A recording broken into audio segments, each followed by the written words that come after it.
Bueno, vamos a hablar de educación. Hoy nos toca hablar de educación, por suerte, en la ciudad de Buenos Aires porque empezaron las clases en Capital Federal. Ojo, no significa que se haya solucionado el conflicto docente, no, simplemente el paro fue de 48 horas y hoy empieza, como muchos dicen, el ciclo lectivo. Algo distinto ocurre en la provincia de Buenos Aires, en donde, además del conflicto que sigue vigente, tampoco hay clases en el día de hoy. Por la tarde se definirá si hay clases el jueves. Pero para tener una visión un poco más amplia del tema, invitamos a Luciana Vázquez, que es periodista y además está especializada en temas de educación. La solemos leer en el Diario de la Nación muy seguido, la escuchamos en radio y hoy la tenemos acá presente. La primera pregunta, Luciana, es: la coyuntura nos lleva a preguntarte, vos que sos una persona que sabe acerca de la educación en la Argentina, que solés comparar nuestro sistema con lo que pasa en otras partes del mundo, ¿qué sentís en momentos como este, en donde las clases empiezan pero no empiezan y el conflicto sigue? Mira, lo que siento es desasosiego, sin duda, ¿no? En la Argentina los salarios docentes ganaron mucho, se recuperaron mucho en términos reales entre 2004 y 2008. En 2008 se estancaron y lo que se logró a partir de 2008 es simplemente equipararlos a la inflación. El problema es que la lógica del paro se instaló como el elemento de presión directo, inicial, y no como un elemento, una herramienta, después de atravesar un recorrido gradual de negociación. Bueno, y ya cuando la negociación es inviable, se llega a la amenaza del paro. Claro, como pasa con otros gremios, ¿no? Que a veces amenazan con un paro, pero bueno, el paro es como la última instancia. Claro, o se toman medidas. Los gremios docentes son poderosos en todos los países del mundo, básicamente porque tienen bajo su responsabilidad algo muy importante para todos, que es la educación de nuestros hijos. De manera que su poder de presión simbólica sobre la sociedad es enorme. Muchas sociedades, sin embargo, hacen otros recorridos. Por ejemplo, los movimientos sindicales en la provincia de Ontario, en Canadá, que son los sistemas educativos más desarrollados y más equitativos, para llegar al paro, que hacen paros, y a veces paros de semanas, se dan una serie de instancias que recorren meses. Y, por ejemplo, los maestros dejan de entregar boletines o dejan de poner notas y sí hacen los comentarios sobre los chicos, pero no les ponen calificaciones. O dejan de ir a los viajes de extraescolares, visitas a museos. Es decir, van tomando una serie de medidas. Medidas concretas que se notan en el día a día, que falta algo, pero sin llegar a... ¿Y por qué paran los docentes en Canadá? Me pregunto. No, bueno, paran por los mismos motivos que paran los docentes en Argentina, recomposiciones salariales. Por supuesto, las tasas de inflación son muchísimo menores, 1%, 2% anual, pero sin embargo también reclaman eso o paran porque piden ciertas condiciones en la contratación, la estabilidad de los cargos. En 2014 hubo un paro de varias semanas en algunos distritos que son ciudades. La educación está entregada a la autonomía de las ciudades. En la Argentina el problema es que en los últimos años el paro es un recurso fácil, ¿no? Claro. Es un recurso directo. Entonces eso es una preocupación y es una espada de Damocles sobre el ciclo escolar cada año, ¿no? Yo disiento en relación a la cuestión, del sesgo político. Es decir, sin duda el año electoral complica la situación, pero los gremios de la provincia de Buenos Aires le hicieron paro a Scioli en 2015, 19 días de paro en año electoral. Claro. Al kirchnerismo, sí, además año electoral en Argentina es cada 2 años. Cada 2 años. Digamos, año impar es año electoral. Era signo político afín al gremio y sin embargo hicieron paro. Ahora, nombraste a Canadá como un ejemplo. A veces es difícil compararse con países del primer mundo como es ese. A nivel regional, ¿cómo está la Argentina en cuanto a educación? Argentina tiene problemas, tiene dos problemas centrales. Si uno piensa en el rendimiento educativo como una moneda de dos caras, la calidad y la inclusión, en las dos caras Argentina tiene problemas. Comparado con un país que tiene un estigma para la sociedad argentina o para cierto sector de la sociedad argentina, que es Chile, por ejemplo. Sí. Chile se dice que tiene un sistema neoliberal, que ha entregado el sistema educativo al mercado porque tienen una financiación distinta a través de los vouchers, que las familias pueden elegir escuela, el Estado no hay financia universidades eso. Públicas en Chile como las entendemos universidades nosotros, pagas. son pagas, es como más parecido al sistema estadounidense, ¿no? Sin embargo, Chile es un sistema de mejor calidad y es más equitativo. competitivo que la Argentina y logra mayor inclusión en términos de cantidad de chicos en el aula y rendimiento de esos chicos a la hora de obtener títulos secundarios, por ejemplo. Te voy a poner este ejemplo. En el tercil de menores ingresos en la Argentina, o sea, el 30% de la población que tiene menores ingresos, solamente el 48% de los chicos tiene un título secundario llegado a los 19 años, ¿no? Después de esperar, terminar de rendir las materias que acumulaste, bueno, llegados a los 19, 20 años, solamente el 48% tiene título secundario. En Chile el 75%. Claro. ¿Sí?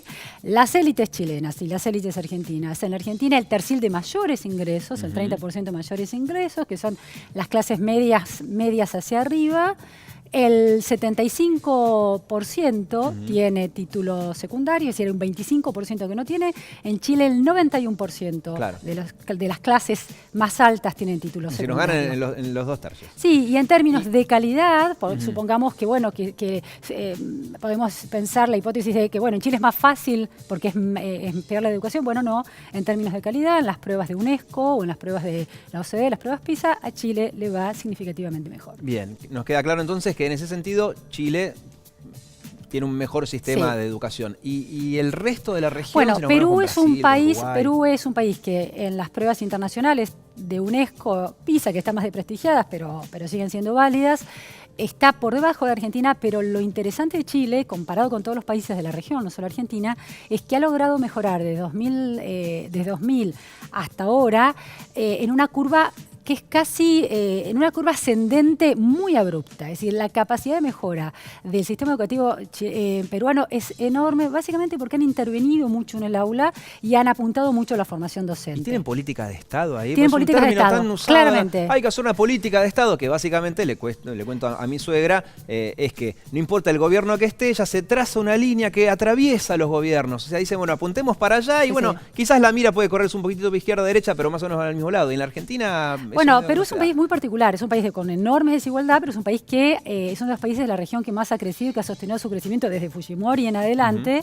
Es el país de la región que más ha crecido y su sistema educativo es el que más ha mejorado. Por supuesto, partiendo de un piso mucho más abajo en términos de inclusión y de calidad, pero se está equiparando a los estándares argentinos, claramente. Brasil es un país que logró mejoras muy significativas en áreas como la matemática y también por una intervención sistemática barriendo el sistema educativo en la formación docente en matemática. Es muy clave la formación docente en matemática. Los sistemas que han mejorado y han revertido su curva de decadencia han intervenido mucho en la formación docente. Bien. Tanto de los docentes que están trabajando como de los docentes que se están formando. Yo sé que las comparaciones son odiosas, pero sirven más cuando uno se compara con sistemas similares. Porque compararse con el sistema de Finlandia, y sí, puede haber muchas cosas que les podemos envidiar, como ellos nos pueden envidiar otras cosas a nosotros. Pero sirve mucho el contexto que nos diste a nivel regional. Ahora, volviendo a la Argentina. Se habla mucho también en estos últimos años del respeto o el no respeto a los docentes, la figura del docente. ¿Fue cambiando a lo largo de los años? Sí, claramente. Hay dos maneras de ver esa cuestión. Hay una cuestión histórica que va más allá de la Argentina y es una transformación de orden global de las sociedades occidentales, donde la escuela, que ocupaba una centralidad enorme en la vida social para el Estado, como agente del Estado, para procesar ciudadanos, darles una homogeneidad, y el mercado laboral para procesar fuerza de trabajo, esa relación se ha roto básicamente porque lo que ha cambiado es la sociedad. Los saberes, las competencias que se necesitan para trabajar hoy son muy cambiantes, muy distintas, hay enorme flexibilidad y la escuela se ha quedado un poco rezagada para equipararse a esas necesidades. Bueno, viene todo de la escuela, pero en cuanto a la figura, viste que dicen, no, porque a los maestros antes se los respetaba y ahora no. Pero la cuestión era que cuando la escuela era esa figura, esa institución tan central, las maestras eran chicas que terminaban el secundario. En términos de juventud eran muy inexpertas y en términos de cantidad de saber acumulado era muchísimo más bajo que el que acumulan hoy los docentes, pero pertenecían a una institución muy respetada y además hay un proceso de sindicalización de la fuerza docente que hace que los docentes dejen de pensarse como profesionales liberales independientes y pasen a ser una fuerza de trabajo que reclama, es positivo, por derechos para todos, pero al mismo tiempo pierde algún sentimiento de orgullo muy particular.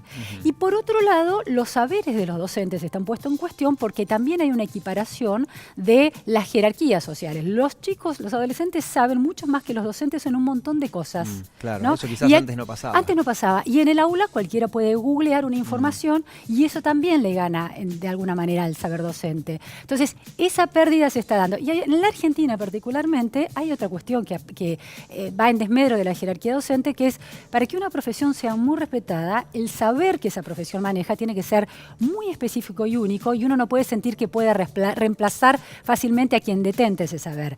¿Qué pasó con esta explosión de voluntarios? Todos creemos que podemos ocupar un lugar en el aula. Que al final... Bueno, eso es un síntoma muy claro de la pérdida de prestigio de la profesión docente. Claro. Creemos que cualquiera puede estar en un aula haciendo bien un trabajo. Claro, claramente no es así. No es así.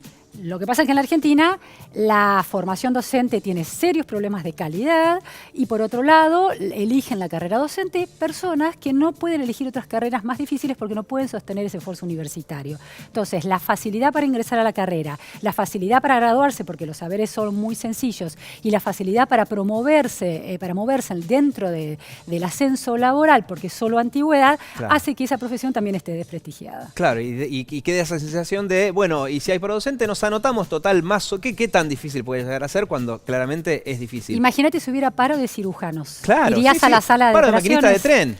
No iríamos. No hace falta tampoco llegar tan lejos. Exactamente. Sí. Y la última consulta, recién nombraste Google, ¿no? Porque dijiste los datos del conocimiento ahora ya llega a través de un teléfono celular. Escuché a muchos especialistas decir que el desafío nuestro, no de los docentes, en general ya no es tener el dato, conocer los datos, sino razonar, asociar. Por ahí viene la cuestión, porque... cómo cruzó San Martín la cordillera, capaz que entrando a Google uno puede tener fechas de batallas, etcétera. O entrando a Google uno puede llegar a cálculos matemáticos. La cuestión es razonar el cálculo o asociar la historia con el presente. ¿Eso se está dando en las clases? ¿O al menos tienen conciencia de eso? De que ahora ya no es el enciclopedismo, es decir, dato, memoricen estos datos, porque eso medio que ya está en el celular. Es... Ayúdense a entender y comprender. ¿Se está dando ese proceso o todavía estamos medio lejos? Hay conciencia de que ese es el camino, pero hay imposibilidad de implementarlo. Claramente es conectar puntos, ¿no? Connecting the dots, se dice en inglés. Eso es conectar puntos, hacer relaciones interesantes que iluminen una realidad, no importa cuál sea esa realidad. La escuela siempre se propuso eso, antes con una biblioteca, ahora con la disponibilidad que ofrece Internet. El problema es que es tal la diversidad de saberes y la cantidad de saberes que el maestro tiene que desarrollar otros talentos. Hay un interés por hacerlo. La inclusión de computadoras en el aula no alcanza para promover esa actividad pedagógica rica. Ha sido una utopía en la que se creyó, pero fracasó. No alcanza con repartir computadoras.